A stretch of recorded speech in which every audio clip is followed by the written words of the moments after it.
में, लेकिन अब आम आदमी के मंत्रियों को मिला है खास तोहफा, और तोहफा है सरकारी गाड़ी का। लेकिन उस पर भी उठ गया है सवाल कि पहले मना किया तो अब ये गाड़ी क्यों ली।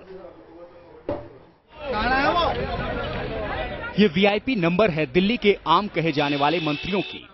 दिल्ली में आम आदमी पार्टी के मंत्रियों को मिल गई है सरकारी गाड़ी, जिसका इस्तेमाल करना मंत्रियों ने शुरू ही कर दिया है।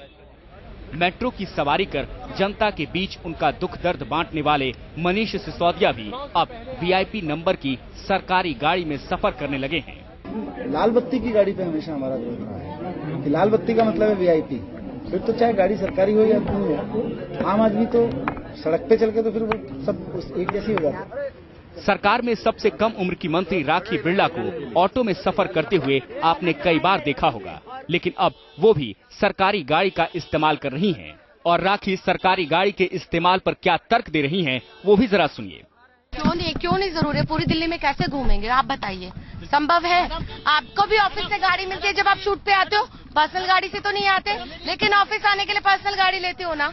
तो उसी प्रकार से हम अपने विधानसभा, क्योंकि हमारा ऑफिस है वहाँ हम अपनी पर्सनल गाड़ी से आते हैं, और जब हम अपने काम के लिए निकलते हैं, विजिट के लिए निकलते हैं, तो सरकारी गाड़ी लेते हैं। इंजीनियर से मंत्री बने सौरभ भारद्वाज को भी गाड़ी की चाबी मिल चुकी है, लेकिन आम आदमी पार्टी के ये मंत्री सरकारी गाड़ी के इस्तेमाल के पीछे एक खास वजह बता रहे हैं। जहाँ तक मेरा सवाल है, मैं अपनी ही गाड़ी से आया था, वैगनार गाड़ी है मेरी, अभी सचिवालय पे खड़ी होगी 3642, और अपनी वाइफ को मैं डेबिट कार्ड दे के आया हूँ। आज उन्हें हॉस्पिटल जाना था, तो उस कारण क्या है कि मेरे पास पेट्रोल भराने का कुछ दिक्कत थी, इसलिए मैं सचिवालय से यहाँ तक सरकारी गाड़ी में आया हूँ। अभी आप देखेंगे तो मेरी वहीं पे गाड़ी खड़ी होगी, वहाँ से वहाँ।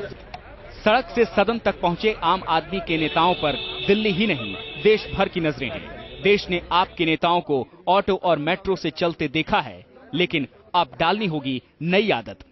Team news nation.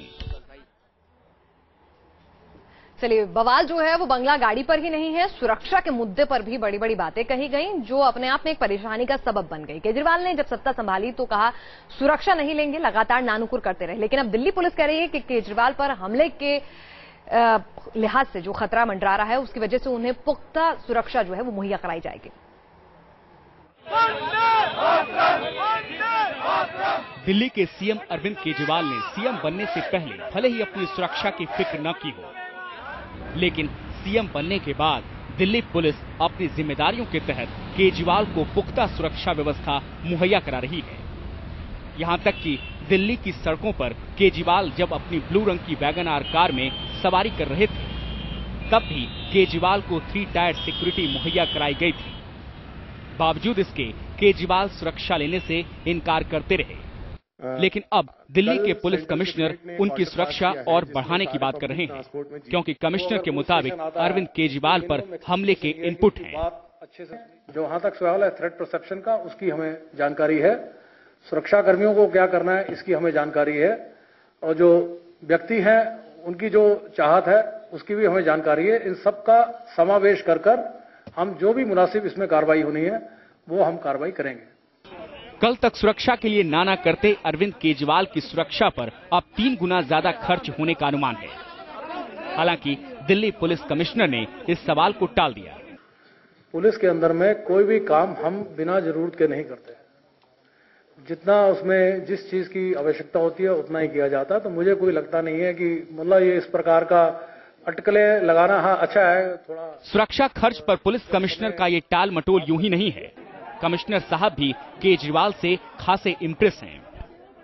वो व्यक्ति किसी महत्वपूर्ण ओहदे पे है तो वो मेरे लिए बड़ा जरूरी होगा कि मैं उसकी शक्ति को भी अपने काम के लिए इस्तेमाल करूं। तो मेरे को कोई लगता नहीं है कि मेरा किसी से इस बात पे, किसी भी बात पे टकराव होना चाहिए, क्योंकि मकसद जो है सेवा है, मकसद जो है शांति रखना है, मकसद जनता को न्याय देना है। मतलब ये कि केजरीवाल चाहें या ना चाहें, सुरक्षा का तामझाम तो उनके साथ चलता ही रहेगा। Team news nation. Professor Kumar, अब एक बड़ा सवाल यहां उठ खड़ा होता है। आप पार्टी के कई नेता आज अपनी ही सफाई देते हुए नजर आ रहे हैं, खास करके वो जो कि मंत्री पद पर आसीन हैं और सरकारी गाड़ी, बंगला और तमाम चीजें ले रहे हैं, जो कि दरअसल सुविधाएं हैं जो कि लेना ही पड़ता है हर किसी को, इसमें कोई गलत बात नहीं है। लेकिन आपके नेता सफाई देते नजर आ रहे हैं, कहीं ना कहीं अपराध बोध है उनके अंदर। ऐसा क्यों? वो देखिए, एक जो अंदाजे बयां होता है जी, जब पूछा गया तो इस अंदाज में पूछा गया कि तुमने क्यों ये गाड़ी ली। अब वो बेचारे कह रहे हैं कि मेरे पास डेबिट कार्ड था, मैंने अपनी पत्नी को दे दिया, पेट्रोल भरा नहीं पाया।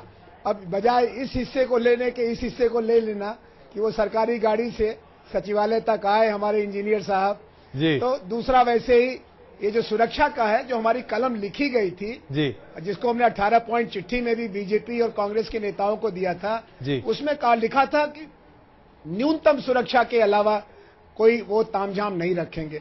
अब पुलिस कमिश्नर के निगाह में जो न्यूनतम सुरक्षा की बात है और अधिकतम सुरक्षा की बात है, अधिकतम सुरक्षा में सारा परिवार आ जाता है, बेटे, बहुएं, दामाद, बेटियां, वो जो एक सिलसिला चलता है कि मुझे भी सुरक्षा दो, मेरे कुत्ते को भी सुरक्षा दो, उधर नहीं जा रही आम आदमी पार्टी। और जो आपने अभी बताया उसका जो सारांश है वो यही है कि हमारे जो मंत्री बने हैं उनको जरूर जब आप सवाल पूछेंगे तो उनको मर्यादा के साथ कहना पड़ेगा कि नहीं नहीं भाई, हम गैर जरूरी खर्चा नहीं कर रहे हैं, गैर जरूरी गाड़ी नहीं ले रहे हैं। तो वो तो अब इसमें तो हमको लगता है कि पत्रकारों के लिए आनंद पर्व है कि इन सबको पूछो। पहले के मंत्री झटक देते थे, माइक हटा देते थे, दरवाजा बंद कर देते थे, मौन में चले जाते थे। ये बेचारे अभी आपके नए नए ट्रेनी हैं, इनकी आप इंटर्नशिप लंबी रखिए, खूब पूछिए, जिससे कि कोई गैर जरूरी काम, कोई ढोंग, कोई दिखावा करने की हम हिम्मत ना कर सके। अब आपके इन जवाबों के बाद तो जाहिर सी बात है हमारे सवाल आपके सामने खड़े ही नहीं हो सकते, और यही दिक्कत होती है बुद्धिजीवियों से बात करने में प्रोफेसर साहब। नहीं नहीं, ऐसा कुछ नहीं है। लेकिन बरखा सिंह जी, क्या आपको लगता है कि जो तमाम आप पार्टी के नेता हैं जो आज मंत्री पद पर आसीन हैं, वो दरअसल पत्रकार ही नहीं, आपकी राजनीति की भाषा को भी बहुत अच्छे से नहीं समझ पाते, और शायद इसीलिए अनायास ही एक भोलेपन में शायद हमारे और आपकी बातचीत में कहीं फंस जाते हैं। क्या आपको ऐसा लगता है? देखिए, आप लोग पत्रकार हैं, आप जिस तरह से बात कर रहे हैं वो बात अलग है। रहा सवाल हमारा जी, तो हमारे लिए ये कोई बहुत महत्वपूर्ण बात नहीं है। जब आदमी किसी पद पे आता है तो उसको वो चीजें जरूरी हो जाती हैं जिसके लिए वो आया है, तो इसमें कोई बड़ी बात नहीं है।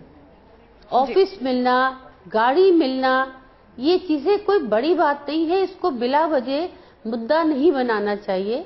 ये तो आप लोग हैं जो इसको बिला वजह आपने गाड़ी क्यों छोड़ी, अब वो बेचारा नया नया आदमी वो तो सफाई देगा ही देगा ना, तो ये बिल्कुल सही।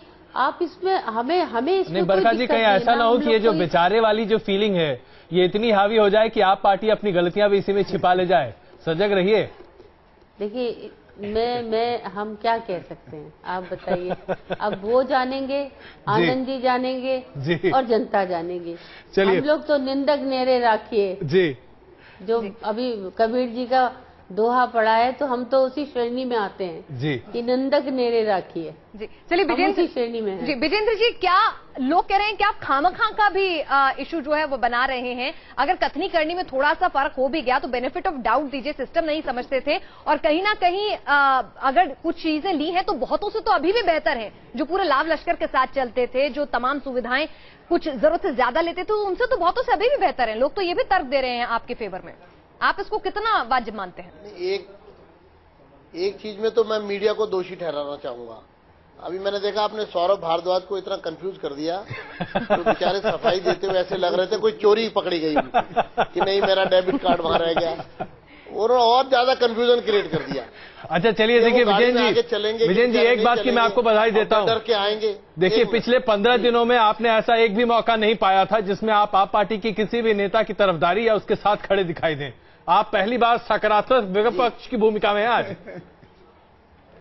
नहीं, मैं तो सिर्फ इतना कहना चाहता हूं कि अभी एक चीज जो मुझे दिखाई दी और बहुत डेंजरस है वो जी, मैं उसका कारण क्या है कि देखिए आप अच्छा काम करें, सादगी दिख रखें, उदाहरण पेश करें, जैसे ममता बनर्जी हैं या गोवा के मुख्यमंत्री हैं, बहुत अच्छा लगता है जी। लेकिन अभी जो मनीष सिसोदिया की गाड़ी के बारे में आपकी रिपोर्टिंग में बताया जा रहा था कि गाड़ी पर वीआईपी नंबर है।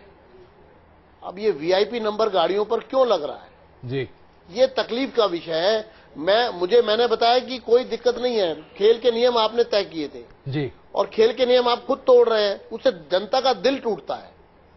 चलिए, लेकिन कोई खिलाड़ी गली क्रिकेट से जब अंतर्राष्ट्रीय क्रिकेट खेलने जाता है तो कुछ